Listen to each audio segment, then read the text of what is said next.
ആരും മുടക്കരുത് കേട്ടോ. കല്യാണം മുടക്കുന്ന ആള് നല്ലവർക്ക് മരിച്ചു പോവില്ല. ഞാൻ അതിന്റെ അനുഭവങ്ങളൊന്നും പറയാത്ത നിങ്ങളെ സദസ്സ് നീട്ടണ്ടെന്ന് എഴുതിയിട്ടാണ്. ഒരുപാട് ആൾക്കാർ അനുഭവങ്ങൾ എൻ്റെ അടുത്തുണ്ട്. ഒരൊറ്റ കുട്ടിൻ്റെയും കല്യാണം മുടക്കരുത്. കല്യാണം നമ്മൾ മുടക്കിയാൽ നമ്മളൊരു പാഠം അല്ലാഹു തആല ഇവിടുന്ന് പഠിപ്പിക്കും. ളുൽമാണ്. ളുൽമ് ചെയ്ത ഒരാള് അതിന്റെ ശിക്ഷ അനുഭവിച്ചിട്ടല്ലാതെ എന്തായി പോവില്ല, മരിച്ചു പോവില്ല. ളുൽമ ഒരാൾ ചെയ്തോ, അത് മനുഷ്യനല്ല, ഒരു ജീവിക്കാണെങ്കിലും കാട്ടുജീവിക്കാണെങ്കിലും നാട്ടുജീവിക്കാണെങ്കിലും ഒരു അന്യായം ചെയ്തോ തക്ക ഫലം കിട്ടിയിട്ടേ മരിച്ചു പോകും. ളുൽമ ചെയ്യാൻ പാടില്ല.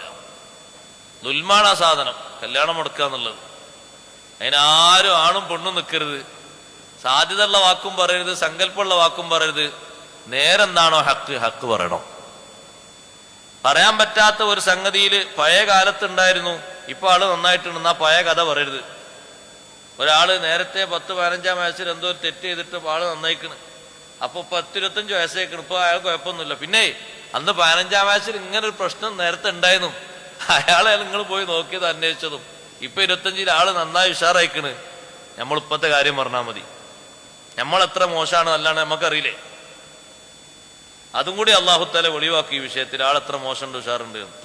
ഒരു ബാപ്പയും ഒരു ഉമ്മയെങ്ങാനും ആ വിഷയത്തിൽ 30, 35, 40 വയസ്സായ കുട്ടികൾ ഇങ്ങനെ മുടക്കി കണ്ണീര് ഉറ്റിപ്പോയോ അതിൻ്റെത് അനുഭവിക്കേണ്ടി വരും. നീ ലാസ്റ്റ് എല്ലാവരും വന്ന് രോഗം സന്ദർശിക്കുന്ന നേരത്താണെങ്കിലും നല്ല അനുഭവിക്കേണ്ടി വരും. നാട് ഭരിച്ചിരുന്ന ഒരാളല്ലേ ഹജ്ജാജ് ബിൻ യൂസുഫ്. ഒരു കാരണമില്ലാതെയാണ് സയ്യിദ് ബിൻ ജുബൈർ റളിയല്ലാഹു അൻഹുവിനെ കൊന്നത്. മരിക്കണതിന് മുമ്പ് രാജാവിനെ സന്ദർശിക്കാൻ വരുന്ന ആൾക്കാരോടൊക്കെ മൂപ്പര് പറഞ്ഞ വാക്കെന്താണെന്നറിയോ? അസാബത്തിനി ദഅവത്തു സഈദ്. സയ്യിദ് ബിൻ ജുബൈറിന്റെ ദുആ എനിക്ക് പറ്റിപ്പോയി. വല്ലാതെ വേദന, അസഖ്യമായ വേദന.